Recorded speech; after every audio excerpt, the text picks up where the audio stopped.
Good afternoon, I'm Steve Hensley. First at 4, while many of us are finally getting a break from the rain, the flash flood threat remains as more rain is expected Wednesday and Thursday. Chief Meteorologist Paige Noel joins us now with more on what to expect. Paige?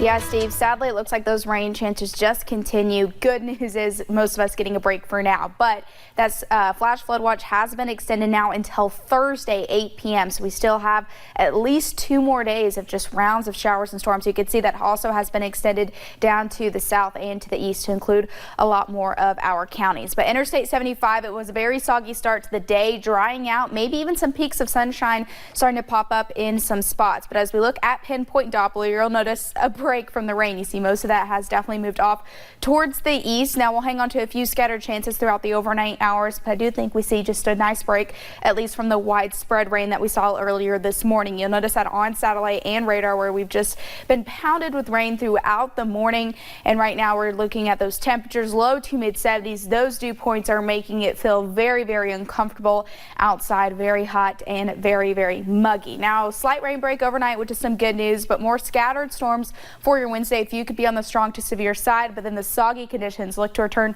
a little bit later Wednesday and into your Thursday as well. I'll have a look at that full forecast coming up just a few short minutes. Steve. All right, Paige, thank you. Well, it was a rainy Tuesday made worse. A Laurel County man was heading to work when he walked out his front door to see his truck gone. WINT's Will Puckett talked to the man and his mother about who they believe stole it and how they are feeling. Yeah, it was around 7:15 this morning when John Osborne walked out of his front door to head to work when in this spot was supposed to be sitting his black Nissan Frontier, but it wasn't. Now, the family believes they know who stole this truck, but we do not have that confirmed with police, so we will not mention the person. They also have an idea of where they suspect that this person is heading with the truck. Osborne was just months away from paying off this 2014 black 4-door Nissan Frontier. Again, they think they know who did it. It was somebody that the family is associated with, and they say it's just disappointing that this could happen from somebody that they know. It's sad that you deal with people that have issues and then that doesn't work and is not a productive part of society and then just comes and takes something from someone that is. Now, Osborne and his mom have reported this to police. Officials are looking again for that black 4-door Nissan Frontier 2014 model. We have the vehicle's license plate number on our website right now. If anybody knows where this vehicle might be or somebody who took it, they are asked to call the Laurel County Sheriff's Department or Kentucky State Police Post here in London. In Laurel County, Will Puckett, WYMT Mountain News. And again, we have the vehicle's description and license plate number on WYMT.com. A death investigation is underway in Wayne County, West Virginia after a body was found at a playground. Here's some video from the scene in Cerrado this morning. There are few details right now, but we do know that the victim is a young woman about 20 years old. Officials say there are no apparent signs of criminal activity or drug use, but nothing has been ruled out. The man from Pikeville, known as the Travelin Bandit, intends to plead guilty to federal bank robbery charges. That's from court documents. Jason Lee Robinson is accused of robbing several banks across the United States in 7 different states between December 28th and January 17th. As of now, his trial is scheduled for July 8th if he does not plead guilty before then.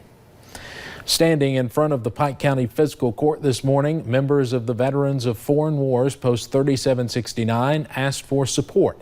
They are backing a bill that would allow veterans to turn their military skills into accreditation hours.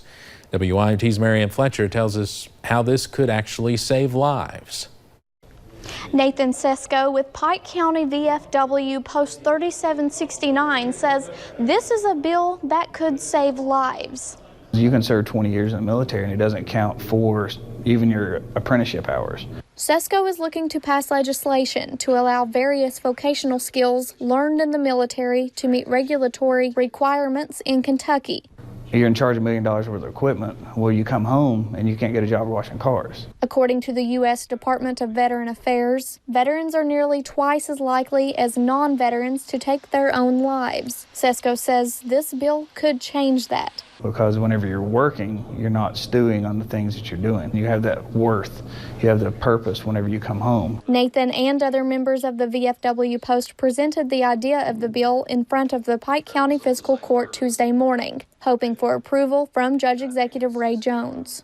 And the fiscal court is fully committed to helping Nathan on this legislation. Sesko says he is happy to have the fiscal court in his corner. In Pike County, Marianne Fletcher, WYMT Mountain News.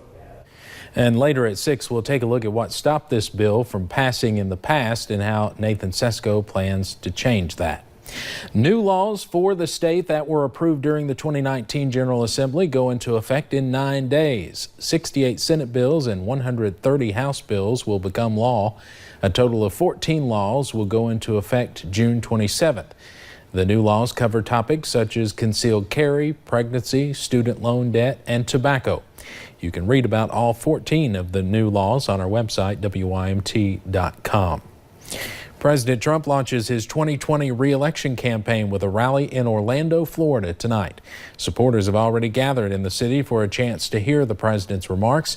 CBS's Nicole Killian has the latest from Orlando. I am here because I am a Trump supporter. Enthusiastic crowds gathered in Orlando wearing red, white, and blue, ready to support President Trump's 2020 campaign.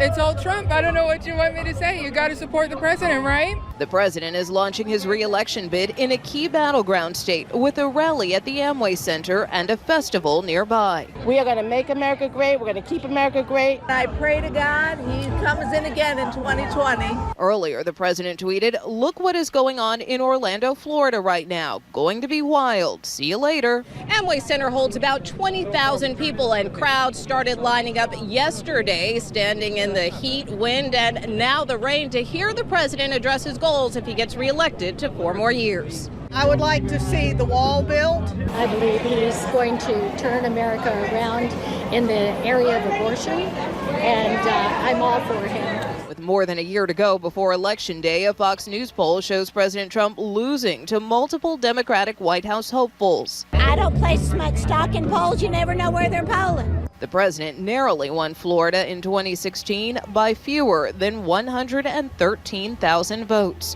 Nicole Killian, CBS News, Orlando, Florida. President Trump's opponents plan to stage a dueling rally near the Amway Center later tonight. Meanwhile, Democratic presidential candidate Joe Biden is bringing in millions of dollars. That's what he told supporters at a fundraiser yesterday. Biden says his campaign may have raised nearly $20 million since he entered the race. He says 360,000 people have given to his campaign. Biden, along with his fellow 2020 Democratic contenders, will meet in Miami for their first debate next week. A break for Boeing. Its sales drought has come to an end. Today, the company announced that it sold 30 of its 787 Dreamliner jets to Korean Air. That's $6.3 billion. The company already purchased 11 of the wide-body jets for its fleet. It's a welcome change of pace for the aircraft maker, which hadn't announced any new sales since late March, shortly after its best-selling jet, the 737 MAX, was grounded because of 2 deadly crashes. You may be flying on more single-aisle jets soon, even on long-haul flights. Airbus unveiled its new A321XLR narrow-body airplane at the Paris Air Show yesterday. The XLR stands for extra long range, and the plane can travel up to 4,700 nautical miles. That's about 850 miles more than Boeing's 737 MAX, and theoretically enough to get from New York to Moscow. It's expected to go into service in 2023. Let's head over to Wall Street now on this Tuesday. The Dow closes up today more than 353 points. Well, it is Taco Tuesday, and Taco Bell is giving us an easy way to celebrate. Today until 6 p.m., you can stop by any participating Taco Bell to score a free Doritos Locos Taco. You do not have to make a purchase to get the free taco, but each person is limited to just one. The offer is also valid online or through their app. You can thank the Golden State Warriors win in Game 2 of the NBA Finals for the free taco. Straight ahead, reports of illnesses and even deaths continue to come from one popular vacation destination in the Caribbean. And more rain is expected Wednesday into Thursday, but how much? I'll have those details next.